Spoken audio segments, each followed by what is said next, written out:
Good morning. This roundtable conducted by the Committee on Appropriation and Adjudication will not come to order. Notice of this roundtable was disseminated to all local media outlets via electronic format on the 15th of January, and the second notice was provided on January 23rd. Notice of this hearing was also made known on the legislative website. I want to thank my colleagues who have joined me this morning, my Vice Chair, Senator Uggan, Senator Sinicolas, Minority Leader Ada, Senator Tom Ada, and Senator Mary Torres. I also want to recognize the OPA who has joined us, and from the Retirement Fund, the Chairman of the Board, Speaker Jyoti San Augustine, Leon Garreau, Jerry Cruz from the Retirement Board, Paula Blas, and Alice Tyron. You're empowered. Oh, I can read on your. And David John has joined us. He submitted something Saturday night that I've disseminated to all members of the committee. And so why don't we first start, one, I want to thank the Retirement Fund. I know that at the end, during the Christmas holiday, I submitted to you a number of questions that had been raised by employees and some former employees about amendments that they would like to see made in the in Bill number 2. You've since gotten your actuary, and I want to make that absolutely clear that there is an actuary. I received an email this morning where someone was alleging that the Retirement Fund does not use an actuary, and I want all the Gov Guam employees out there to understand that there has been, there is, and has been, and always has been an actuary that has been employed by the Retirement Fund. And for the purposes of this hearing, they've been using Milliman. And Milliman has submitted a response, and if the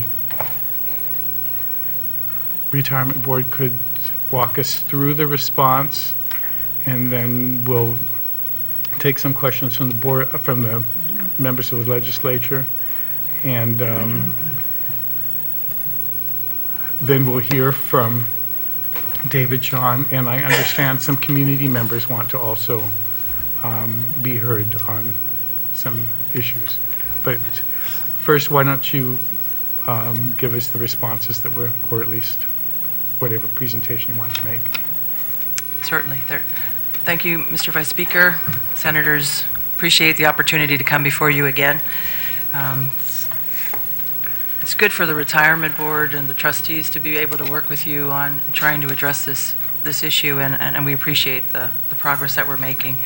So what we're going to present today is Milliman's response to 5 issues that were raised to the Vice Speaker's office that we were asked to look at. The first is adjusting the benefit structure from 1.75% for every year of service to 1.75% for the first 20 years of service, and then 2.5% for the subsequent 20 years of service. Instead of using the highest 3-year average of salaries, the request that we're looking at is looking at the highest 5-year average of salaries. We're considering a 10-year vesting period as opposed to the current 5-year vesting period. And for unreduced retirement, instead of age 65 and 49 years of service, we're looking at age 62 and 40 years of service for a maximum benefit of 85%. And lastly, we were asked to look at the impact of adding a law enforcement unreduced retirement at the age of 60 and 25 years of service. So Rich Wright from Milliman went ahead and put together exhibits that would show the impact of these different scenarios. Exhibit 1 is as is the way the bill is as written. So let's go ahead and go to Exhibit 2, which will look at Bill 2 with an extended amortization. Exhibit 2. Yeah, since Exhibit 1 is, I mean, unless you want to go through the as is, I don't. Let's just go ahead. Yeah, I think it would be better exhibit, just as a frame of reference. Okay. If you wouldn't mind. No problem. So Exhibit 1 is as Bill 2 is written. Before the proposed changes. Before any proposed changes. It's based on the bill as written. Basically, what we have looked at is the impact to the accrued liability and the unfunded liability. We've looked at a comparison between the current plan, which is our DC plan, and the hybrid. So if we look at the, last 4 sections, right? We don't need to look at the participants. So if we look at the second paragraph, a section of numbers, we're looking at the accrued liability. Currently, there is no accrued liability, but the hybrid plan would present a liability of $450 million. Is that correct? Million we're talking about. In terms of unfunded liability, the old unfunded liability remains the same at $1.369 billion. Under the hybrid, we add an additional $1.42 million of liability. Does everybody see that in the third group of numbers? In terms of DC and hybrid costs, the DC plan currently is 5% to the government, no normal cost, no unfunded liability. Under the hybrid, there is no cost for the DC plan, but there is a normal cost of 1.63, and for the hybrid unfunded liability, 3.36, that comes up to approximately 5% government cost. In terms of contribution rate, which is always a big concern, the currently the contribution rate is 28.16%. Under the hybrid plan, the contribution rate would drop to slightly to 28.15%. And I think the last time we talked about percentages, every basis point is about $500,000 annually. Basis? Okay. So that's the current plan. And that's the current bill, Bill 2, and how it relates to the current DC plan, how it compares. So if we go on to Exhibit 2, we can start to look at some of the analysis that was done by Milliman based on the questions that were raised. Exhibit 2 looks at Bill 2 as is with an extended amortization. And basically, we are looking at the government cost, the change to government cost by re-amortizing. Milliman has suggested to us, and so have our other advisors, that re-amortization between past 3 years would produce a negative impact on the fund. But if you look at amortization period plus 1, you can see the contribution rate goes from the current plan at 28.16. If we re-amortize with 1 year, it goes down to 27.14 with the current plan, 27.14% for the hybrid. Amortization period plus 2, it would go from 28.16% under the current plan to 26.43. Under the hybrid, it would drop to 26.24%. If we added 3 years to the amortization period, under the current plan, the contribution rate would be 25.7%. Under the hybrid plan, it would be 25.4%.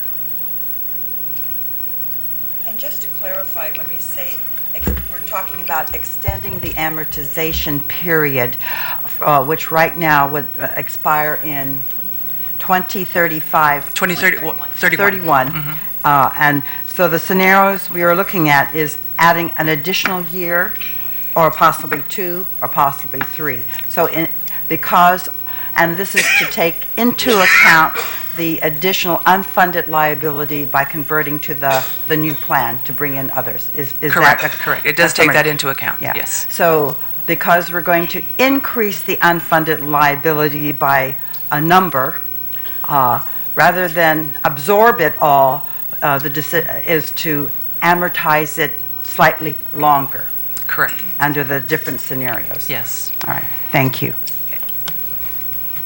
So am I under the impression, thank you, Mr. Chairman, that by virtue of providing the information to the committee, 1 year, 2 year, 3 year amortization, that the board now is open to possibilities?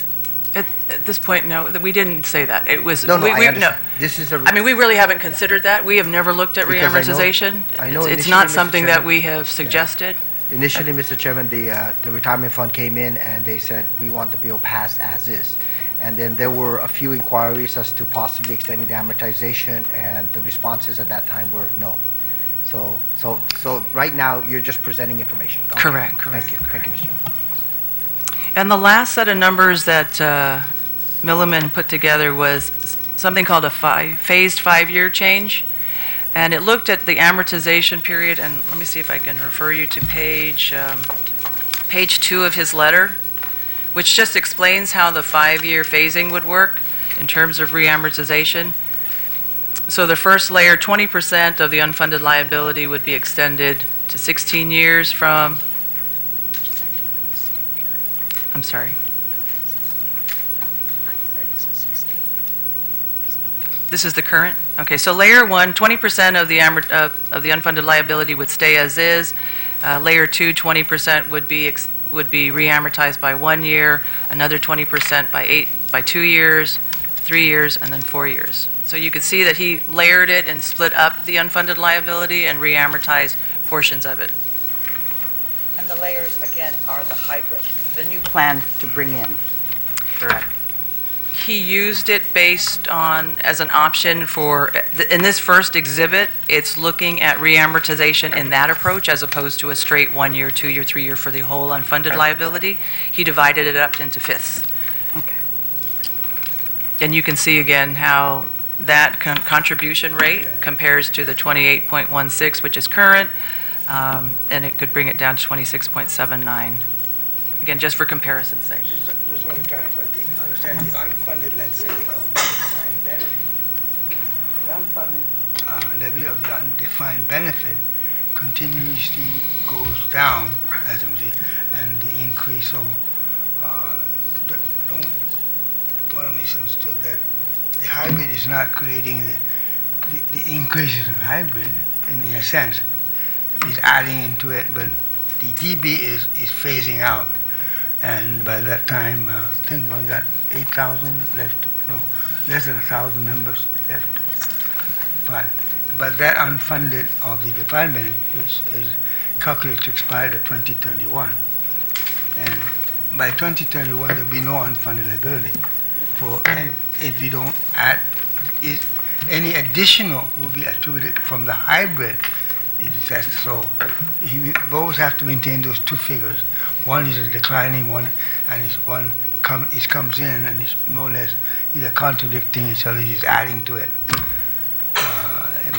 But if you can separate the two, then you'd be better off, probably better handling it, because this defined benefit is fixed.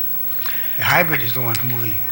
And will Milliman be able to, on a going forward basis, be able to distinguish between the two to show what, if any, let's say, future benefits are added to the new people, or DB2? Yeah, that's the one. DB2.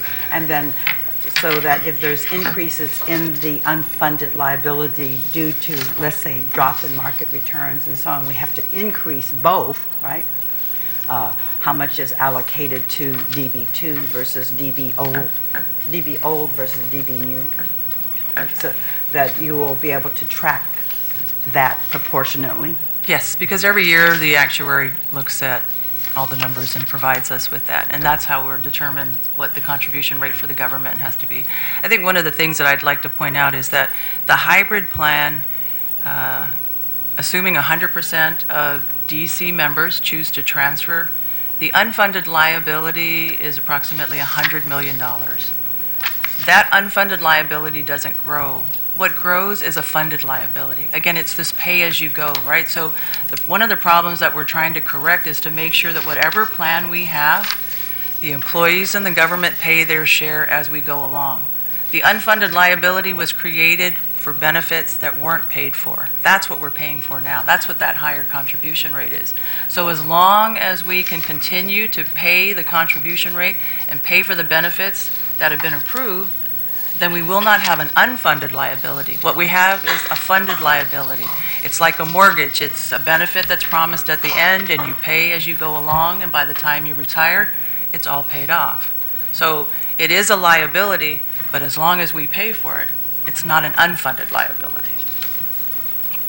Okay, so that's Exhibit 2. That talks about the amortization. Yes, Senator. All right. Okay, so just to make sure that we're all on the same page with the way we read this.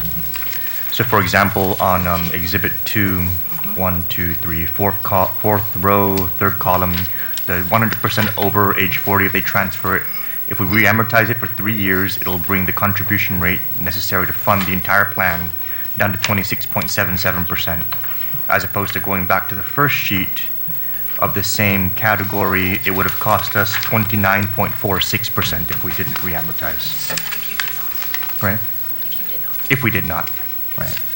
So just so everyone can compare it, so what we're looking at then is a 3-year re-amortization of the existing plan would take the costing, right now it's at 29.46 minus 26.77. It'll save us 2.69% times $5 million, about 13.45 million savings annually on the if we were to re-amortize. You just prolong it. By 3 years. You said it for that particular year, but actually you're going to prolong it, extend it for 3 years. Eventually you're going to pay for it, but right. You just stretch it out. No, but we'll be saving on the cost of conversion $13 million a year, but we will be paying the entire 26.77% for 3 years longer. Correct. Right. Okay. Correct. Okay. So we save $13 million if we re-amortize by 3 years, but we will pay 26.77 for 3 years longer than we would have. Okay. Thank you. Yes. You're welcome. Okay. Exhibit 3. This looks at the alternative design questions that were raised. The benefit adjustment, splitting up 40 years of service into 1.75 for the first 20 years and 2.5% for the last 20 years of service, using a 5-year average salary, 10-year vesting, reducing the age for retirement to 62 and 40 years of service, as well as adding a provision for law enforcement. So again, we're going to compare the current plan, which is the DC plan, to the 100% transfer. Again, that's worst case scenario. So if we look at the total unfunded liability, that stays the same, but the hybrid plan under the third set of numbers, this hybrid plan with the adjusted benefits increases the unfunded liability to $179 million. In terms of costs, the total cost for the government is 6.64, 2.41 for the normal cost, 4.2 for the hybrid unfunded liability, for a total of 6.64. And lastly, the contribution rate would be 29.29%. And I think Senator San Nicolas was right to look at what we're currently having, that's 28.16%. And Bill 2, as is, would be 28.15%. So again, it makes sense that changing the benefit structure would increase the contribution rate. Any questions about Exhibit 3? Yes. This assumes not extending the amortization period. Correct. There's another exhibit that does these Okay. benefits plus the amortization. Okay. Forward thinking, the OPA is, taking us to Exhibit 4, which is the adjusted benefits and the reamortization. Again, looking at plus 1 year, 28.26% would be our contribution rate. With 2 years, 27%. At 3 years, 26.5%. And the 5-year phasing would take it to 27.89%. And that's with the adjusted benefits that were requested by some of the employees that we had Milliman look at.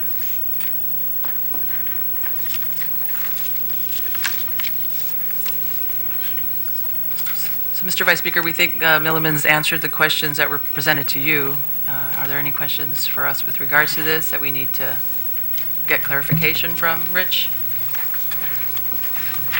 No, I think Senator Uggan was forward-thinking in the question that I was going to ask. No, I think Senator Uggan was forward-thinking in the question that I was going to ask. With all that has been presented to you by the actuary about the proposed changes that we asked about, when will the retirement fund be able to meet to discuss this cost as set forth by the actuary to determine what Senator Uggan asked? What could and would the retirement fund be willing to support, and which amendments to the bill would the retirement fund find violated their fiduciary duty, and consequently you could not support? I know the board's meeting this week, but if I may say that it's difficult for the board to decide on hypotheticals, right? So there are a lot of discussions out. I know David's going to present some today. So I mean, for me personally, it would be tough for me to say, I could say yes to this, this, and that if I don't really know what all this, and that is. So, but I mean, and that's just me personally. The other board members are here as well, so they can speak for themselves. But I do know that it's something that we talk about. It's going to come up at the board meeting on Friday, depending on what really is put before us. So we know what we've presented, and we know what some of the concerns are, but we're not quite sure. And I think what we said at the last roundtable is, our job is to implement, is to carry out what the policymakers decide. And what we will do is certainly respond to any proposals that are put before us. We'll respond to it in terms of just providing information, what our input would be. But at this point, it just seems like there's still a lot of uncertainty as to what is going to be presented to us as the final product that we're going to present to DC members.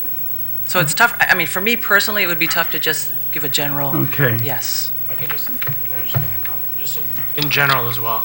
I think going by the same way we've been approaching all benefit proposals that come from the legislature and or the administration, provided that it's funded, then the retirement fund generally has no issues with increasing the benefits.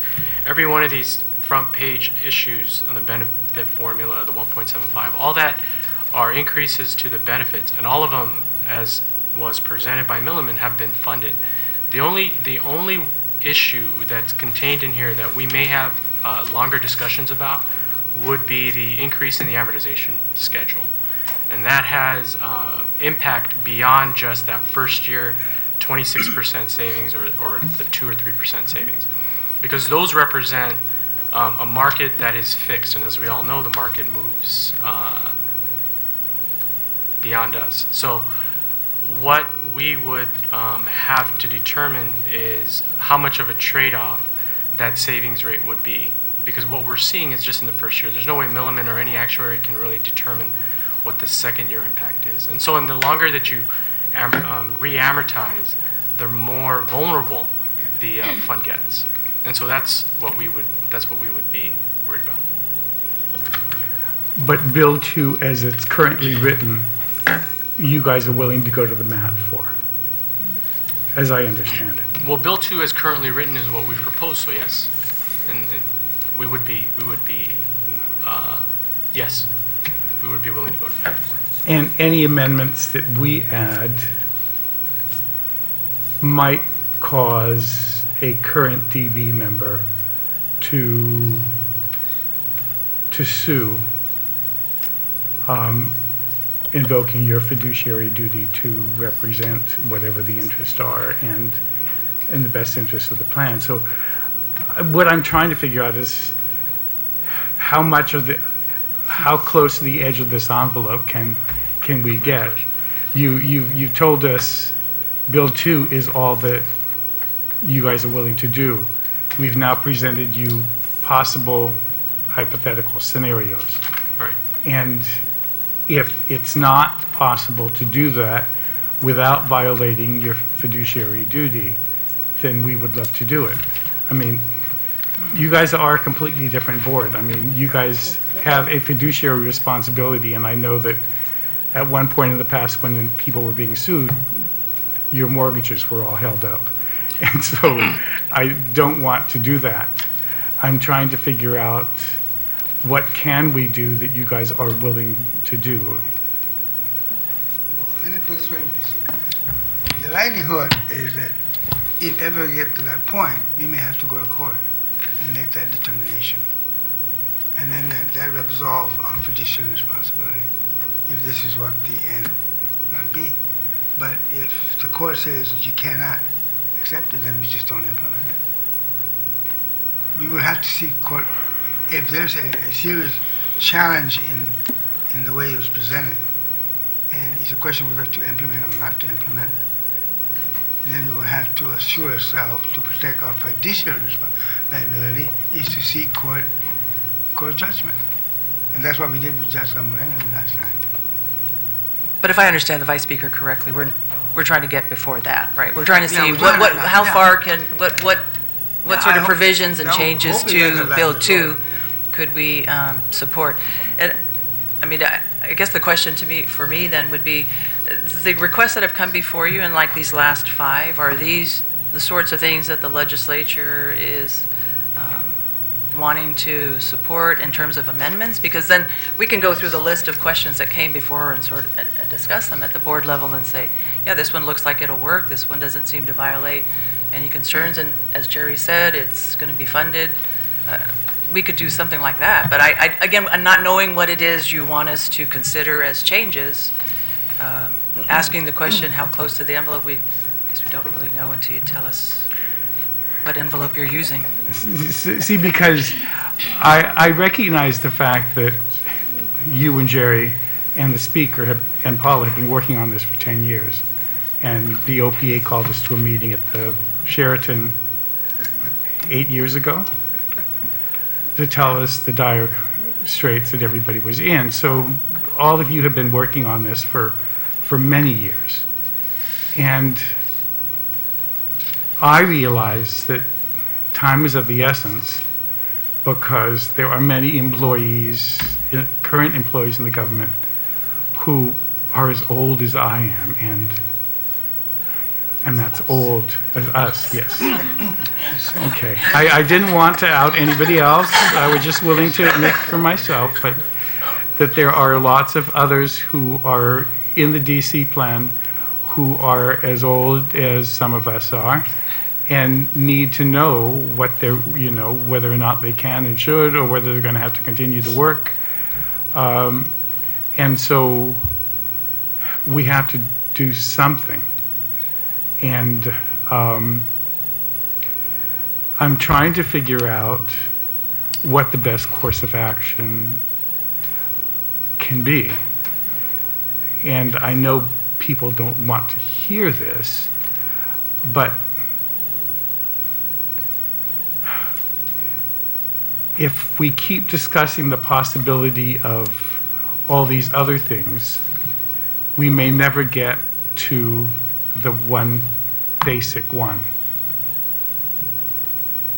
And so I'm trying to figure out whether or not the best course of action would be to pass Bill 2 as you've submitted it to us.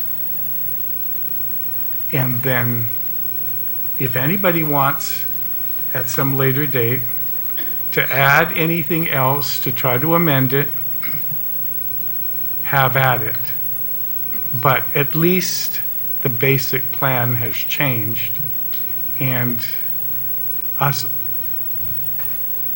older boomers can go away, and the younger ones who have other issues can have a chance to try to work with future legislatures to add other things.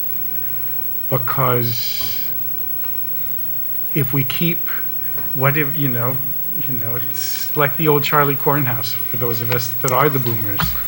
They never finished. You always added a new turret and a new floor and a new, just build the house and move in.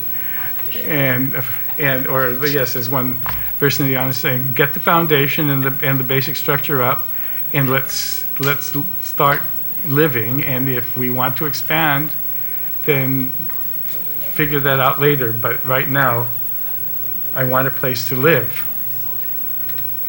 So I'm trying to get some guidance, and I see the public auditor, but I'll let the senator first. Thank you very much, Mr. Chairman. But I think you're taking that route, certainly perhaps a safety net in terms of being able to proceed and allow the retirement fund to implement a hybrid plan. My issue is what Mr. Cruz had alluded to a little earlier, as long as that particular component is funded. So even if we were to explore the possibility of expanding the amortization time frame by 2 or 3 years, in conjunction with the commitment in terms of the funding mechanism, because the funding has to be there. There's no question there. And then looking at an issue that Senator St. Nicholas had brought up previously about the government or the employer's direct contribution toward the retiree, the employee's pension, whether it's 1 point some percent or 2 point some percent, perhaps the realized reduction in cost as a result of the amortization can be allocated towards increasing that employer direct contribution, not the unfunded liability component, because the unfunded, already we've discussed that infinitum in terms of that requirement. If there's going to be an unfunded liability of $100+ million, then it has to be funded as part of this mechanism. So we understand that. But in terms of looking at any realized cost reduction going towards increasing slightly that employer's direct contribution towards the pension of that employee, I think that would be something that I would, Mr. Chairman, certainly be open to considering if the retirement fund is willing to at least explore that. And I understand about presenting the bill on the floor as is, because the retirement fund has come out very strongly about supporting it as is without any changes, but I believe that there are other options that we can consider that would ultimately benefit not only the government but also our public employees. So I wanted to share that. Thank you, Mr. That's your call. No, I understand. Thank you, Mr. Speaker. Thank you, Vice Speaker. One of the things, again, I'd like to remind everybody, the first audits will have the implementation of GASB 68 and the unfunded liabilities. We've been struggling now for the last several weeks meeting with the retirement fund. We've had to ask the actuary to change the reports a number of times because of the GASB 68 implementation, and even as late as last Friday, there was a concern raised about another number and so on. So and this is something that will be affected nationwide, the implementation of GASB, meaning how much do all jurisdictions owe for pension liability. That's what GASB 68 is all about. That number is going to show on all the agencies.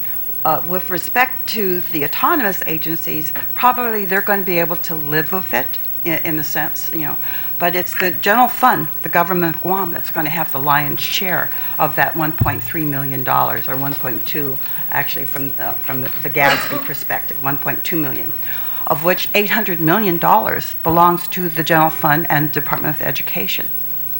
How that is going to affect Guam with its bond rating, and I'm talking about the general fund, not the autonomous agencies, because they're going to stand alone. For example, GWA just recently came back with the number, or the preliminary number already on their financial statement, and fortunately it doesn't appear to have had a negative impact on them.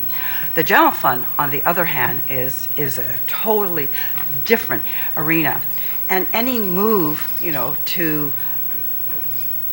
what has been, for me, the saving factor, and I used to be a proponent against this, of extending the amortization period, because right now, if you look at, before we do anything, if you look at the coverage of the right now. We're at 53%.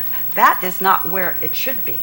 But why this is acceptable, because we have laid out a methodical plan to amortize it, so that, you know, it's going to be at least another 10 more years where we're going to be where we should be in the 80% arena as opposed to the 100% arena. So anything further that we do to change that number could again adversely impact. And while we are not a Puerto Rico, we are thrown in together with it, you know, with that area. So while it is ideal to try to give a better and more generous one, is this something, you know, I would like to see a plan now, today, for my employees, because I'm the only one within the DB plan. None of them are. I have been talking to people who want to retire. They're just waiting to get something, you know. And so the something that we have is far better than the nothing they have right now. But then to try to give them something even better that we don't even know the cost, and you know, it's a very volatile market at this point. I mean, let's assume the actuary is assuming 7%. If next year we don't hit the 7%, the rate on the regular unfunded is going to go up regardless of what we do with the hybrid plan. So right now, this was done with the concept of being cost neutral to ensure the fiduciary responsibility of the plan. If you do more, all these other aspects that the chairman brought up and stuff could jeopardize the thing that we want to give basically to all government employees.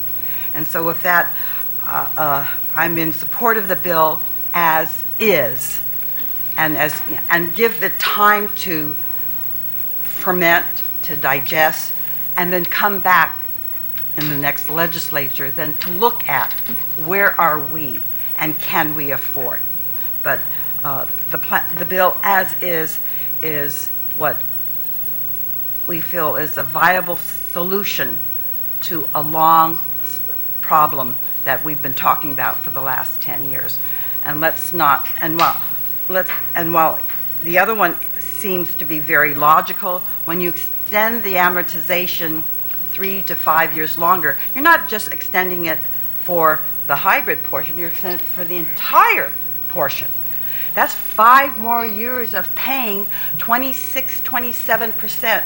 When you add that all up to the payroll, it is significantly more. While we might be tempted to look at, oh, the rate's going to just be down, but we're extending this for 5 more years. It's like taking your mortgage and you say, because of all these improvements we've made, I'm going to pay for it 5 more years longer. You know, and that again, as I mentioned, for the general funds portion, could adversely affect us down the line as to our long-term viability of floating general government bonds. Yeah. So let's take Bill 2 as is and give the 8,000 employees something today. Thank you. Thank you very much, Madam OPA. Any other senators? I understand that Senators Nicholas and David John have a proposal, or at least it was sent to me Saturday night. And so, David John, this is a roundtable, please. I got notice from former Senator Duenas that the administration is supporting your proposal. So I think it's important that we at least discuss it at this point. Okay. You want me to go first? Okay. Good morning, everybody. I thank you for allowing me to be here as part of the roundtable. We've been talking about this, I think you pointed out, 8 years officially and 15 years certainly as a community. I want to make something real clear as we come out in front of this. I've been in front of, or proponent of trying to do something for these workers going back to 2000. Might have even been 1999 when I first saw that the funding was inappropriate for what was going on in the DC plan. And I've been as vocal as I can in a non-official capacity over the last 15 years. So whatever happens as far as a solution, something has to be done for the group of employees that have not been funded properly. And that I want to make really clear up front. However, that being said, we really have two issues here. How to fix the things that were done improperly for the employees that have been in this plan over the long run, and what to do going forward for the community as a whole. And the fixing part, I'll get to that in a minute, because that has to be done. There has to be a solution to that takes people and lets them retire in dignity. We have a moral obligation. We do not in any way have a situation where we should have people working for the government of Guam for 20 years and then retiring in poverty. It's a moral problem, and it's an economic problem, if you want to forge it that way. If you do this, the same people who have been working in trying to do best for their families are going to be in poverty. And they're either going to be on the social welfare programs, or you're going to have families stepping up and trying to stay too proud and trying to do this on their own, and they're not going to have the money to build houses for their families, buy cars for their families, send their kids to school. So not only a moral issue of not doing something, economic issue. So make it clear, really clear. We need to address that. There's 19 different ways you can address it, and the current proposal is one that can be done for existing employees and take care of that. That being said, we keep calling this plan a hybrid bill. And technically it's hybrid because you're combining two things. But what you really have is a defined benefit plan and a 1% savings account. So we really need to start addressing this just so we understand it as a community, because we need to understand this proposal is a defined benefit plan. And the public auditor pointed out we're not Puerto Rico. I want to add one more word to that sentence, yet. If you take our debt to population, we're not too far behind Puerto Rico. And what's different between us is they ran into some problems with their economy when things changes with their pharmaceutical law and a couple other things. They had some issues with the military, so they lost some military spending, and the tourism spending hasn't picked up to cover that. So their debt to per capita isn't too far different from where we are. The difference is our economy's moving along okay, and their economy's crumbling. So yes, when we look at these things right now, we're not Puerto Rico. But if we don't do these things correctly going forward, it's, in my mind, just a matter of time before we are going to start being looked like Puerto Rico.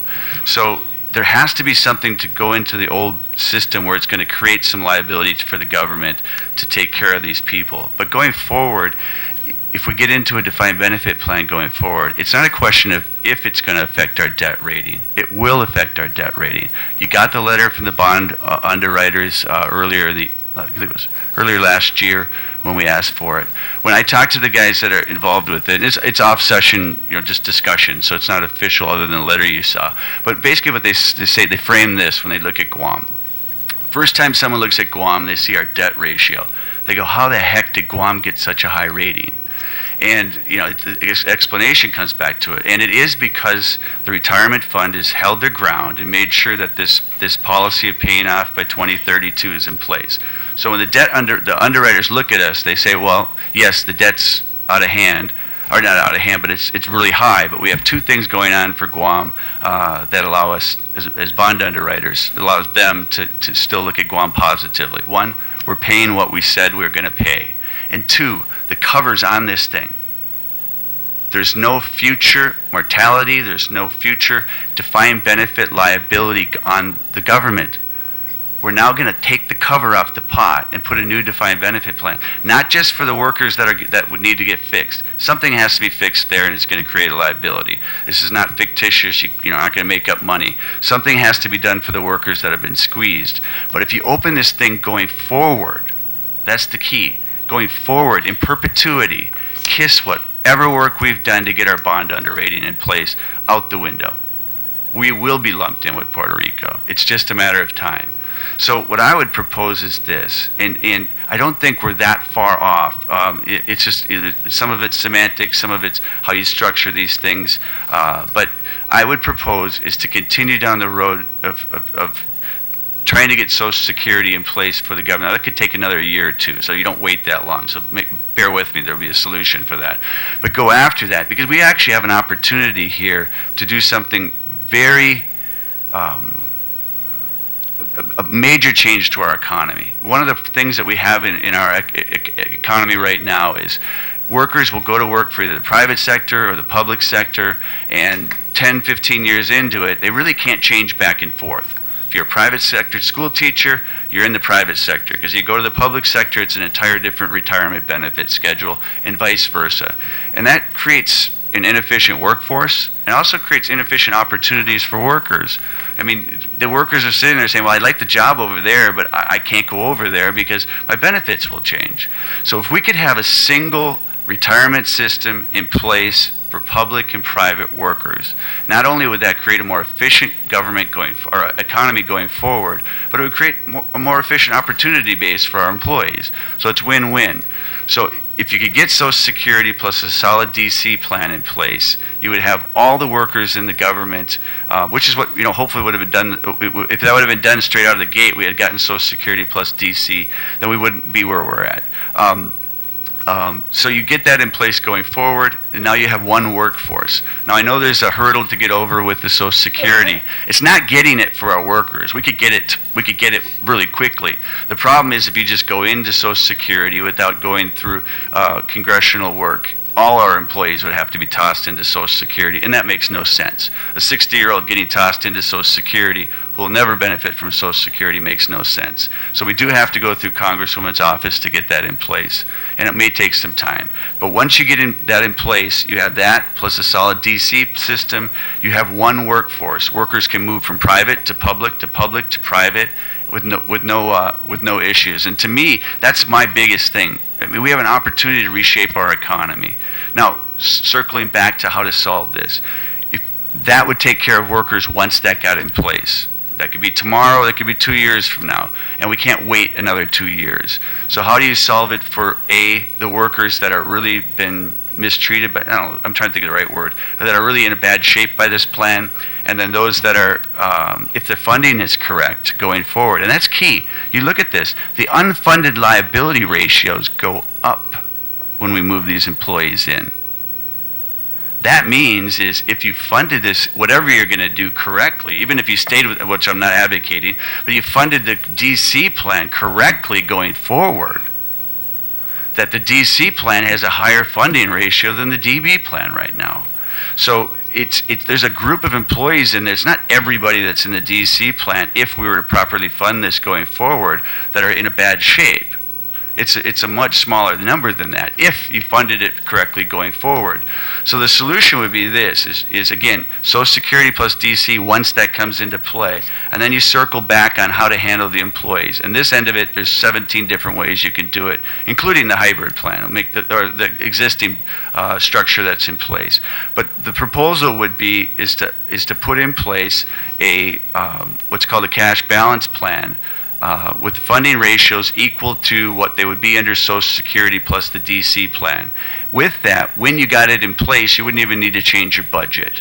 We'd come up with the funding ratio today, we'd go with that. Once Social Security came into place, all new hires would move to Social Security, and then those that would benefit from it could move over, and that would be what's negotiated through Congress. Sticking with that for the employees that are in here right now, which that wouldn't work for, and there's going to be a good group of those in there, is you have a cash balance plan in place with proper funding. With one additional thing, and I'll circle back to this in a minute, is you also have a floor for the employees. So when an employee goes to retire, if they don't have enough to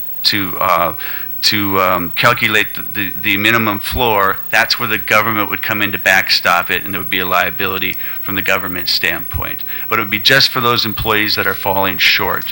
One thing we keep talking about is cost neutral. I don't think any of these plans can be cost neutral. Cost neutral means that we're going to continue to underfund this. 5%, which is what we've been funding these employees at, is far below any acceptable level. In my business, we tell companies and employees, you're going to need Social Security plus 10 to 15% contributions to a DC plan. And we've been doing 5-5. And we want to somehow think that this can be cost neutral going 5-5. It's maybe cash flow neutral because you're reshaping how you're going to pay this thing off. But you can't, unless you can't grab over $100 million of new liability, increase benefits by XYZ, and then say it's going to be cost neutral. Cash flow neutral, I accept. Cost neutral, plus on top of it all, that doesn't even into consideration what's going to increase, what's going to be the increase in our bond costs going future. So let's stop the cost neutral. We're going to need to contribute more to this. We haven't contributed enough for 20 years. We need to contribute more for these employees. And private sector, public sector, anyone who complains to you that you're going to have to fund these employees going forward at somewhere around 20%, they're not looking correctly. Private sector contributes Social Security employee, Social Security employer, plus 10%. That's north of 20%. So when you get pushback from the private sector saying north of 20% is incorrect for retirement, that's not true. That's what the private sector is doing. So we need to increase some sort of the funding here. It's not going to be cost neutral. It can't be. Even if you can somehow make up these numbers into cost neutral, once you weigh the bond borrowing costs in, it will not be cost neutral. But that shouldn't be the detriment one way or the other, because we need to fund this more aggressively to take care of these employees. So under the scenario that's been provided, the cash balance plan is what we truly call hybrid in my business. When you say hybrid, it's a combination. And what the cash balance plan is it's somewhat DC plan in that you fund an account for somebody. You make a contribution into it.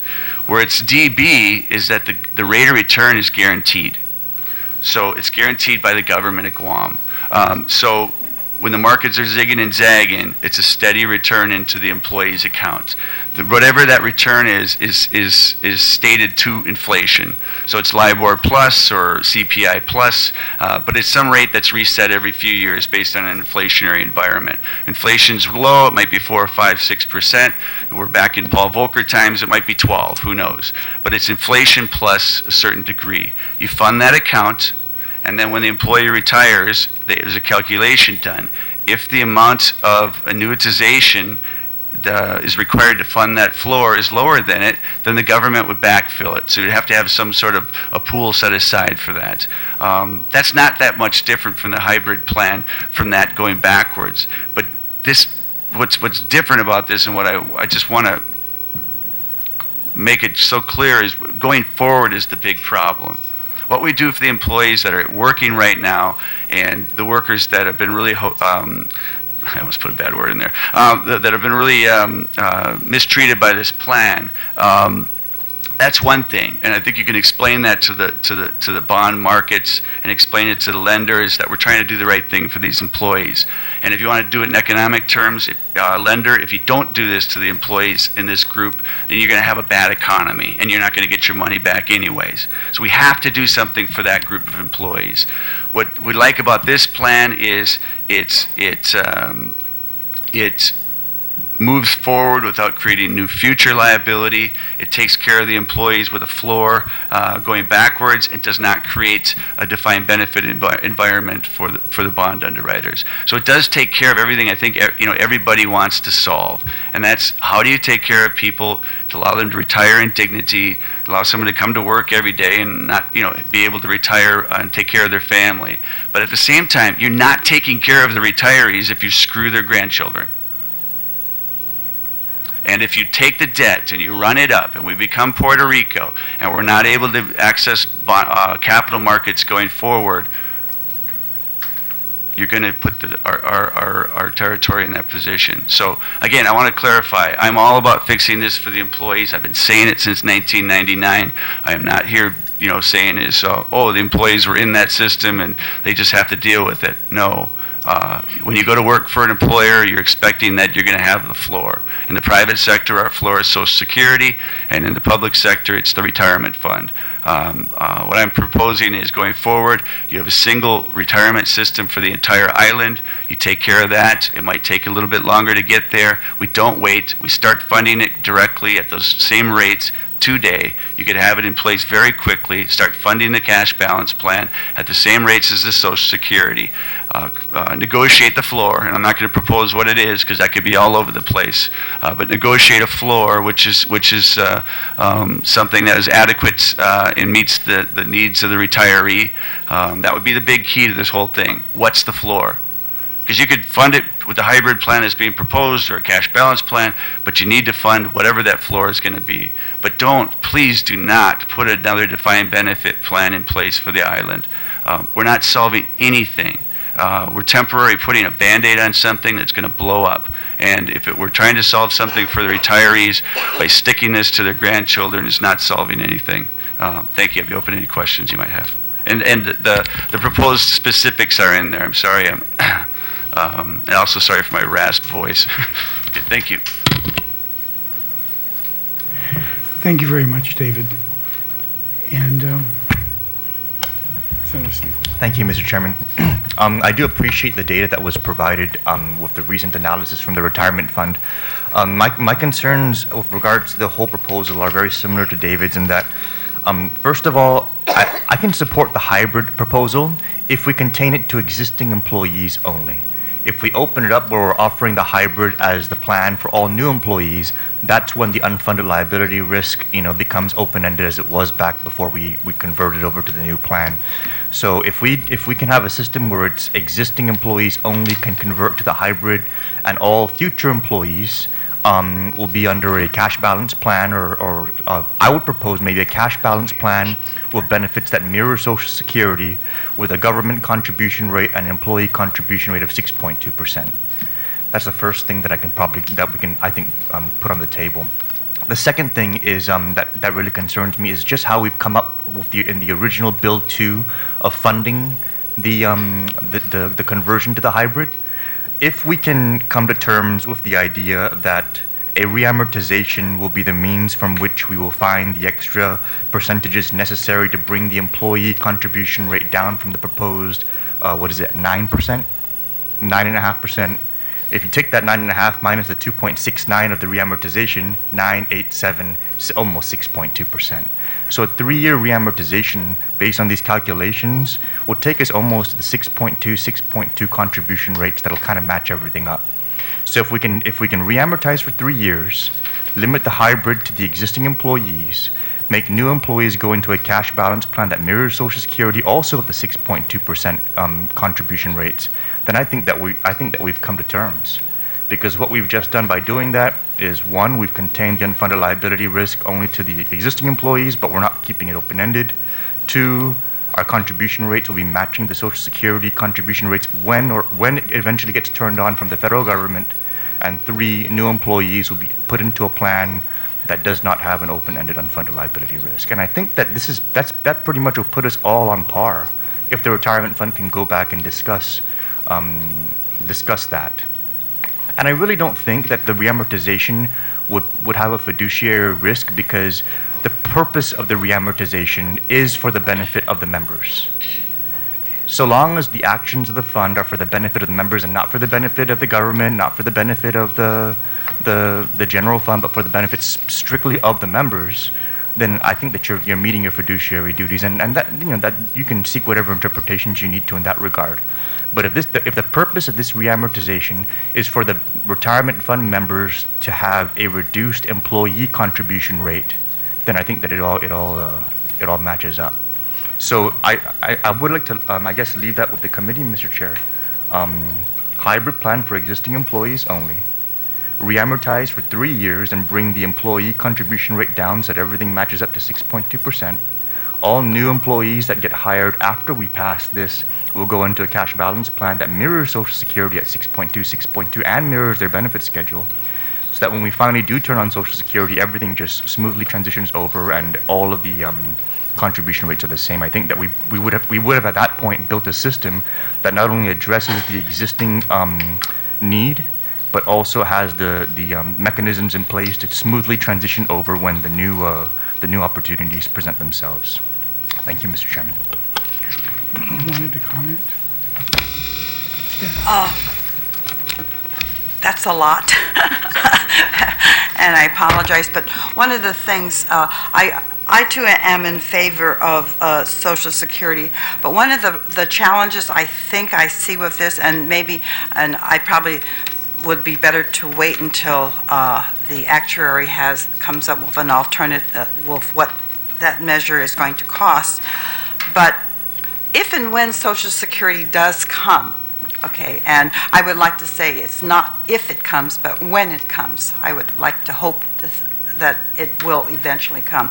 And is that more likely, Senator, that Social Security will come, not if it might come? The major holdups in Congress has been, if it's not been partisan, it's been fiscal. And the proposed amendment by Congresswoman Berdalu does not have any additional cost to the federal government. Yeah, okay. So I think it's very likely. That is an additional cost of 6.2%. That is where my concern is. That is an additional cost. So, but again, without seeing the numbers, I will reserve further comment.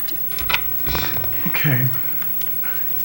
I hate to do this, but I have to bring us back to reality, okay? And your question about when, not if. Unfortunately, I try to deal in facts, and I try to figure out how best to do this. Those of you that have your computers or have internet search, please go to a type in govtrack.us. Okay? What's the website again? govtrack.us. This tracks all the legislation that is introduced in Congress. When you get to the website, hit the place that says tracking bills and resolutions.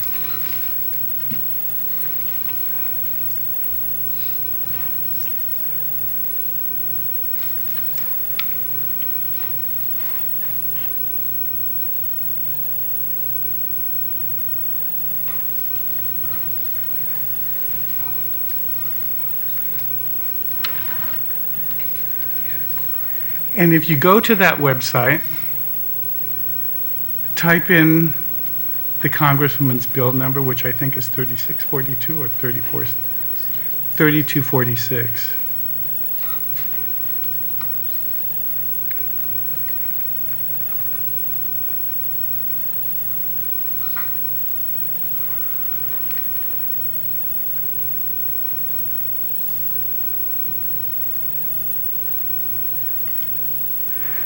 It has the Congresswoman's picture and the bill.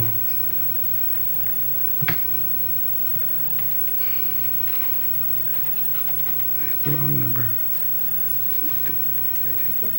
What's the number? No. No. No. You're getting the number wrong. What's the number? What do you have as a? No, it's not. 30, it's 3642, I think.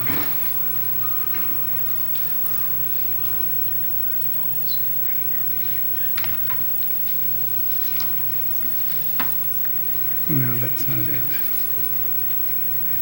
Anyway, what? If you go to that site, it has a prognosis. 3642. 3642.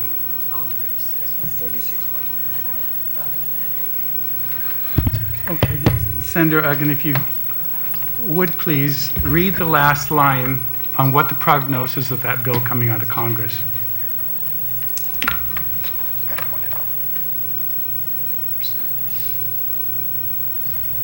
Senator Ada, just so it's not just coming from me, all right? So the website gives the chances of probability of it being enacted at 1%. Can I add something? The office is aware of that. That's why they've proposed adding it to another bill. Okay. I'm just. No, I Because understand. if you look at just the Social Security Administration is the one who helped draft the bill. In the past, from what we were told, they haven't been turned down from this. The reason it has to go through Congress is there's two sides of this. Your private sector company sets up Social Security, it's automatic. When it comes to government, because governments aren't supposed to tax governments, it has to go through a Section 218 agreement. That's standard. That, again, would be, if you go 218 on that approach, then all employees have to be covered. So we could do that tomorrow, and the 218 would be in place in months, not years. But that would include taking in employees that will never benefit from it. That's what they did in the NMI, and it makes no sense. I mean, it's going to cost a lot of extra money to the government. So by this is you're going through a carve-out. Social Security helped draft it. We're not doing something that's like crazy stuff and it's never been done before. Governments, when they've stepped in from moving from a DB to Social Security, have done this before. Social Security said shouldn't be a big deal. Where it comes in is obviously with everything else.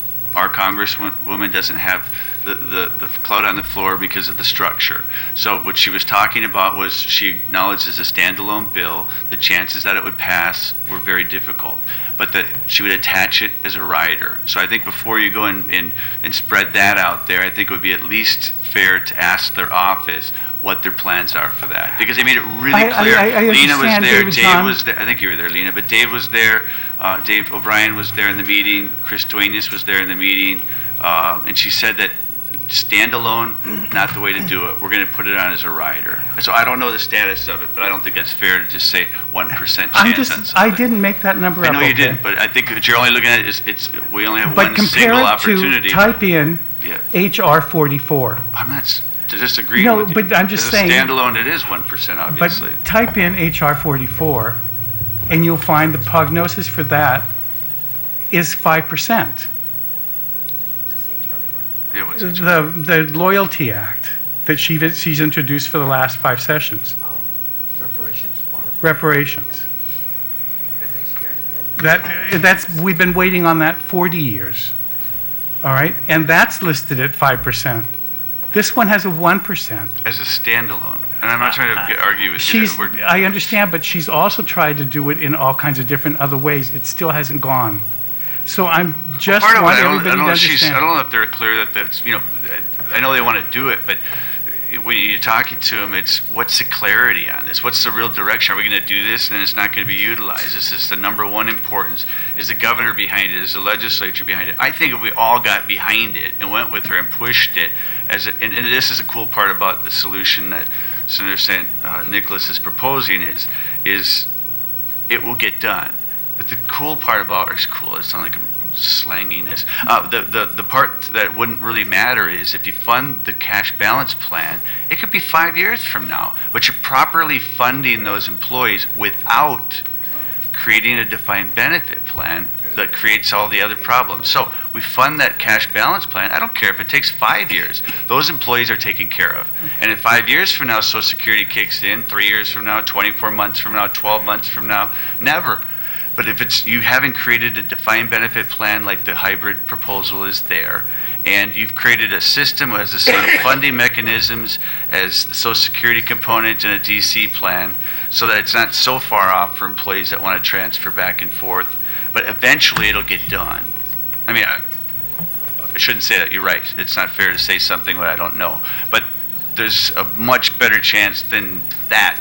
And part of it, again, if you talk to their office, they're not so certain everyone's behind it. So why are you going to spend a lot of political capital on something that we may or may not execute? But if we put it in law that we're going to go with this cash balance plan, which properly funds people up until the point Social Security kicks in, then you have buy-in. It's complete buy-in. Go get it.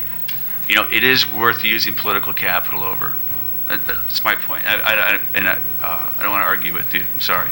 No, I'm not arguing with anybody. I'm just saying I have to deal with, I see these people back here who want to retire within, or at least before, while we're still all alive. But make something clear on And so that. Is I'm- your proposal as well as what we're proposing, same effect for them. No, You I negotiate the understand, floor. I'm not telling you what the floor is. It could be, it could be the person gets $2,000 a month, $3,000 a month, $2,400 a month. Either plan should have zero effect on that. You take care of those employees. Some people have advocated or kind of pushed me off as being the villain on some certain things. I've been saying this since 2000. I know it's 2000. I think it's 1999. That these employees need to have a floor. So when we're talking about doing something for them, your plan does something for them. Our proposal does something for them. And what it is, we can negotiate whatever that floor is. It could be the identical floor. Yours could be twice our floor. Ours could be twice your floor. That's not fair. Both those systems will create a floor. So I don't want to paint one thing against the other for those employees. We need to take care of those employees. We need to negotiate out what that is, and that's where, I'm not in a position to do that. But you negotiate a floor out. All I'm saying is trying to solve something for what's been going on wrong for 15 years and then tying it into a system in perpetuity is going to, in my mind, bankrupt this territory. Okay, I understand, and I can see that there is some value to the 6.2, 6.2 cash balance and just that. I'm just saying, I'm not sure I want to tie it into a possibility that may never happen. But if we're going to just create something locally where it's 6.2, 6.2, and people are willing to take that as that we can talk about that. And actually, if you're on that, just throw it out there. Again, this is, I get a little emotional about this sometimes. I'm not trying to be a prick. Is that if you, Jerry said too late. Is that you solve it with the social. Thanks, Jerry. Cash balance plan going forward, and the key to that is, I know you don't want to tie it to that, but if in the future we can get the Social Security, and I think it's when, not if, and you put the employees in that system, it opens up so much potential for the economy and individuals. I mean, how many of your friends do you know that are either in the private sector and would like to go to the public sector or vice versa, but don't or can't because their benefit structures are different? If we can shape it all kinds of ways. We can make a more gratuitous plan, a less gratuitous plan. Those are all different arguments. But from a structural standpoint, if we can get all the workers in the same system within the economy, that creates a more efficient economy, and it creates more opportunity. Some people say, yeah, you're just looking out for the private sector with that. No, because now you've got a system where people, the taxpayers, the individuals of the island aren't restricted from moving from one job to the other. And that's my big one on this. The rest of the stuff, how you solve it for the employees in the back that need structuring for it. There's 18 different ways we can do it, and we're never going to get exactly what we want for that. But we all agree. Every one of us around this table agrees that you have to take care of that class, that worker that is in that boat. So no one's in a disagreement there. It's just how much it is and negotiate that out. All I'm saying is going forward with a DB solution is, in my mind, a really bad idea. And it all has to do with, are you going to bankrupt the island or not? Well, maybe we can try to talk about, is there something that we can do to provide for security for the employees that are in this room that want to try to figure out how to retire immediately? Just for them, is it possible to have a something that we pass that is just limited to maybe 500 people that are in this unique position, and then figure out whether or not the cash balance of 6.2, 6.2 is good enough for people that aren't going to be retiring for the next 5 years? I think, Mr. Vice Speaker, I think there are a lot of ways that we can do this. What we've presented is a way that we think is the most efficient. We've looked at a cash balance account, it's possible to try to come up with the floor that makes sense, and looks like something that on the payout side would look something like the hybrid would for future employees. And by the numbers, I don't know that we would necessarily be against it. I can't, I haven't seen all the numbers, but just as David John has explained it in concept, it could make sense. But just a couple of things. There will be liability on the cash balance side as well. There's going to be times when the market doesn't perform at the floor, and the government, as David said, would have to backfill it. So to say that there's not going to be any liability, as though he said, there will be some.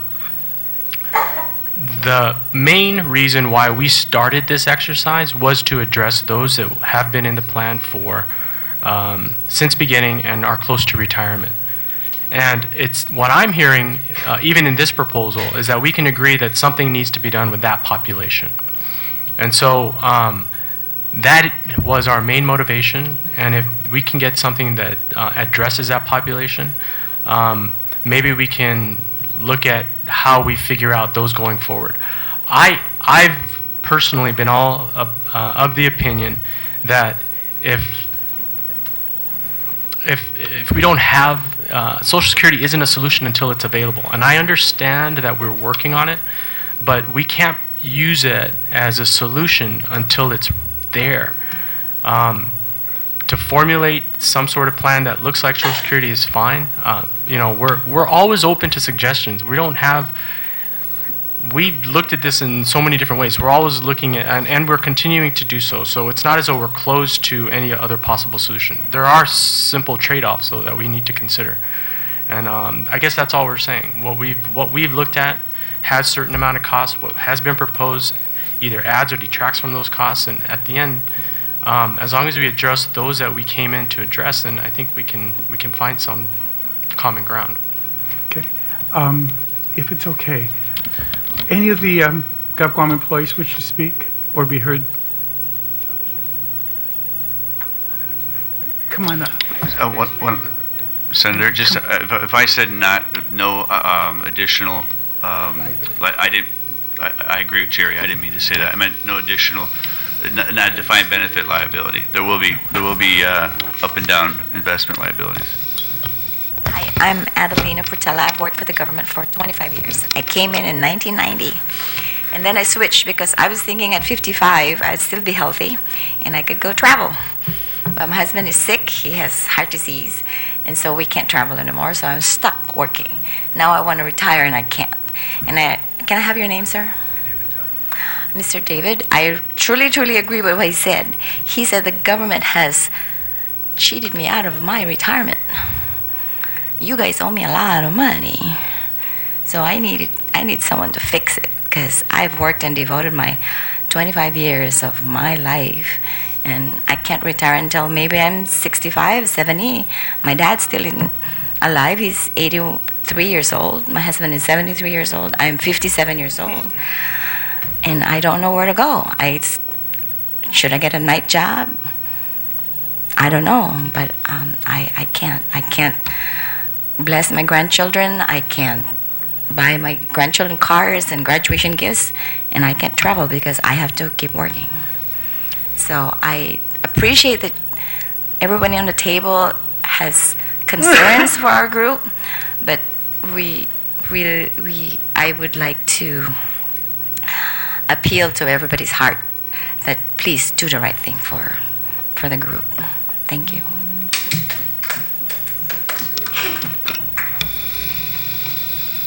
Good morning, everybody. Oh, I'm sorry.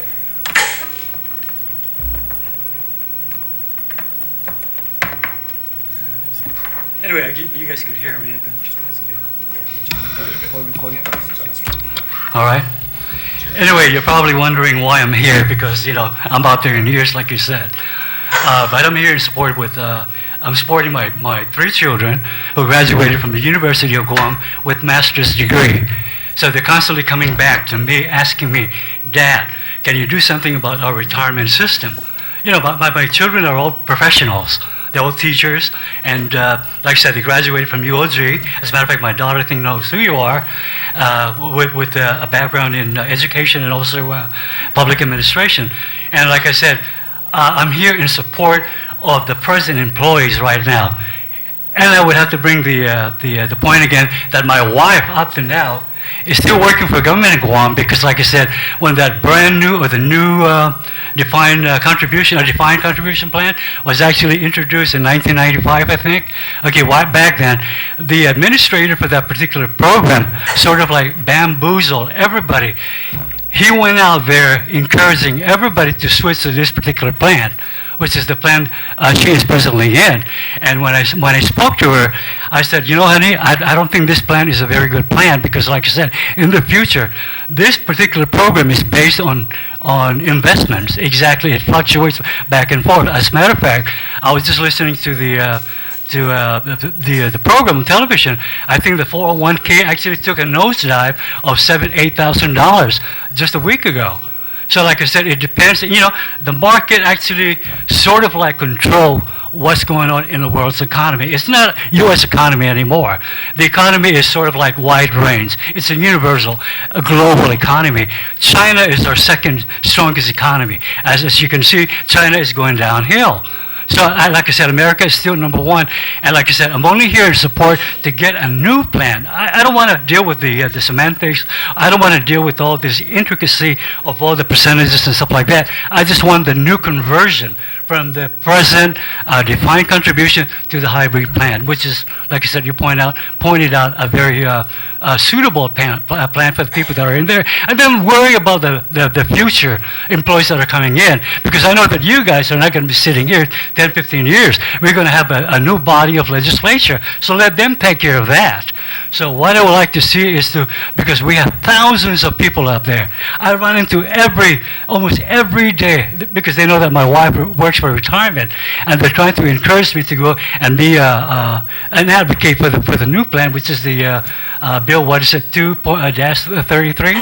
And if you convert that was my only main interest, to get the transition to another plan, which is a lot more how do you say this, sustainable for the employees of Government of Guam. You know, and they're not asking for much. You know, they just want a steady income like the defined plan, which I'm on right now. As a matter of fact, I am drawing two benefits right now. When I was in California, I was working for a private company and going to school at the same time. So I'm also meriting the Social Security. So I have a double retirement, which is I work for the health department for 26 years, and also private sector back in California. So I'm getting actually three checks. You know, double checks from the Government of Guam and the Social Security. And that's why I was kind of confused, because when I left Guam, Social Security was actually in place with Government of Guam. What happened to that situation back then? I remember that Government of Guam employees were given the choice of either going forward with the retirement plan or signing up with Social Security. So what happened to that? I was even conferring it with Senator Nelson right here. Because, you know, I was a byproduct of that. I just chose to be in the old defined plan because I already had Social Security. I had 40 quarters already invested, which is merely 10 years. You know, so like I said, I have the best of two options. Government of Guam and also Social Security, but I'm concerned about my children. I'm also concerned about my wife, and I think I'm concerned about the other people that are out there that are just banking and saying, what's going to happen if I retire? Like he says, there's nothing there to grow. You're going to exhaust $40,000, $100,000 in no time, so you can't live on that. You know, with the cost of living continues to escalate, everything is going up. Nobody could afford to live here in Guam. Absolutely not. And so therefore, he brought up a good point that these people eventually will sign up for what? Social welfare programs, food stamps, Medicaid, Section 8, because like I said, they work 20, 30 years, and then at the end of the rainbow, there's nothing for them out there.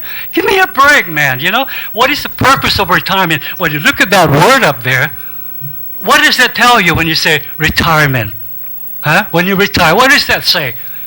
You're going to draw from that retirement so you could live comfortably for the next whatever, But we don't have, the employees of the new defined plan, our contribution, don't have that option right now. They will exhaust their contribution in less than 2-3 years. That's all I'm saying. I'm in support of that plan, and I want you guys, because like I said, I think you're discussing too many, too many intricacies in this particular program. All I wanted to see is just the first base of actually transitioning the employees that we have presently under that new plan over to the hybrid, whatever. That's all I'm asking. And we worry about the complexity of all the percentages and all the moving forward and all that stuff. I don't want to hear that. I don't want to see something set in motion now. And you could correct your ship as you roll the damn boat, If the boat is sinking, hey, plug it up. That's all I'm saying. Thank you very much. Your Honor, I saw you come in. You probably ran from court here. And come on up if you have some comments. Well,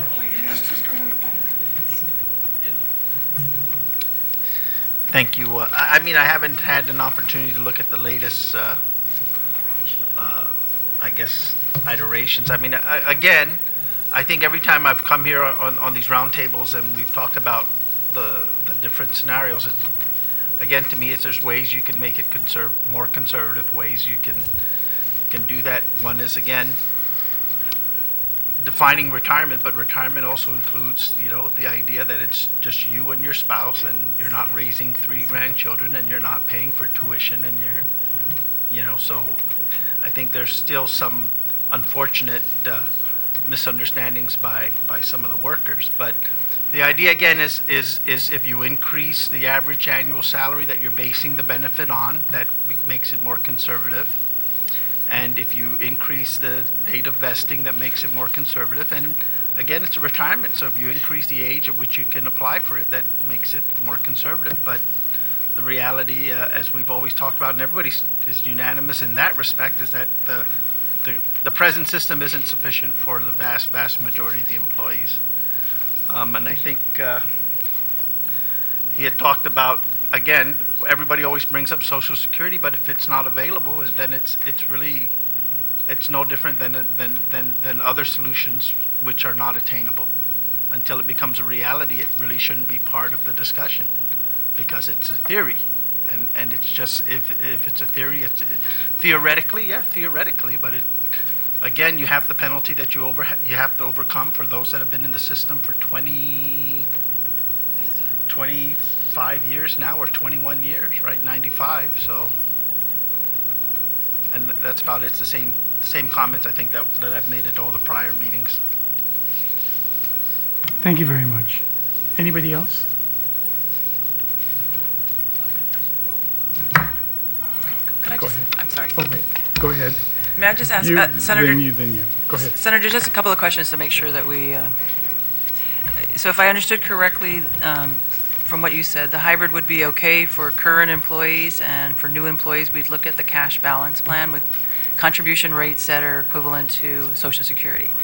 And did you also say that the benefits would be equivalent to Social Security benefits? On the cash balance plan? For the cash balance? Right. Okay. As much mirroring as possible. So, those benefits will be less than what the hybrid benefits are. And is that okay? Is that disparity something that you're... The benefits under Social Security mirror would actually be higher for lower income employees, and it wouldn't be as lucrative for higher income employees. Okay. But yeah, so you recognize, okay. Right. I just wanted to make sure that was okay. Yes. All right. And then the other issue I had, just to make sure, because David had talked about this portability and ease of movement between, is that we would just need to make sure that the cash balance plan is portable and pre-tax so that folks can move back and forth. That was Right. one of your It really intents as would well? be like a DC plan with a cash balance as the default, practically the default option, if not the only option. That's up to the fund, I guess, if you guys want to Okay. structure it that way. All right. And then the third element, of course, would be the reamortization Correct. to bring down the employee cost. And to cover that To make difference it in that. Right. Okay. Right. Thank you. Okay. Thank you, Mr. Chairman. I just wanted to just make one more point, because it's very important that we always keep everything in the context of what has happened historically. We were here in 1995 with a very different problem, and it was the same the same kind of pressures, just on a different, for a different purpose. There was a very heightened sense of urgency because of an unfunded liability crisis that had us implement the new plan in 1995 strictly for the intention of addressing that one concern. When it was passed in 1995, the logic was, oh, if we need to come back and fix it, if there's any issues, we can do it later. And fast forward 20 years from now, we've been having these kind of back and forth discussions, from what I understand, over the last 8 years, trying to fix the defined contribution plan and its pre-existing issues. So for me, I'm very concerned about the conversation when we begin to say, let's just fix this one problem and then take care of it later, because we have a bad track record of taking care of things later. So if we're going to address retirement reform, what I would really like for us to always keep in mind is that we get, with the existing circumstances, we have one opportunity to do it as right as possible. I mean, nothing's ever perfect, but we can probably get it as right as possible. And for me, what's as right as possible is, one, addressing those existing employees and getting them the help that they need. Two, doing it in a way where we're not lumping all the costs onto their backs necessarily, but acknowledging that we need to share the cost, and reamortizing, I think, is the best way for us to do that. Because realistically speaking, if we had factored this in from day one back in 1995, then the amortization probably would have been longer, or the contribution rate would have been higher back then. But because we're having to go back and fix it, we need to understand that reamortizing for 3 more years is probably the best way for us to meet ourselves in the middle that way. And the third thing is, since we have this one good shot, let's make sure we build a system that is going to be sustainable, and something that's going to be able to factor in new opportunities, whether they're theories or not, that we're trying to work on for the benefit of the community. And if all we need for us to be able to come to terms in all 3 of those things is to say, okay, we're going to take this hybrid, we're going to contain it to the existing employees only, we're going to reamortize it so that the contribution rates are 6.2% from the employer and 6.2% from the employee, with the difference being made up in a reamortization. And we're going to create a system going forward that mirrors Social Security. Then we're all on the same page. We take care of the existing employees, we come up with a funding mechanism for it, and we build a system that truly reflects overall retirement reform, not just trying to solve one contained problem and pushing out the other problems into the future where we may not really ever get to it based on our track record. So I really appreciate everybody's work. I mean, this is just a whole ton of incredible stuff. The committee chair has been bringing us back over and over again, and we've been having conversations back and forth. So I said this maybe 6 months ago, I'll say it again today, I think we're really, really close. And I agree with the chairman that I think we can hit a March timeline of moving something forward that everyone can come to terms with.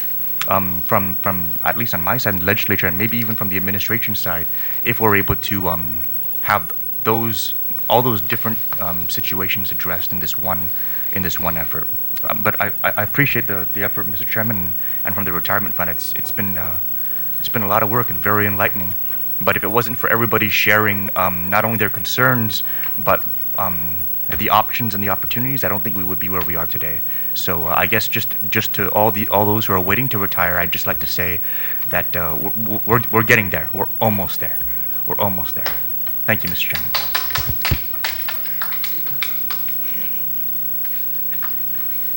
Oh, thank you very much. I will close this roundtable. The committee, however, is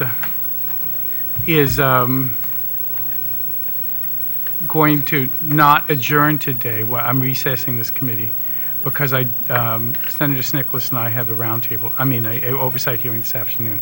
So, the Committee on Adjudication is. Oh, yes. You can go for recess. Thank you very much, everyone.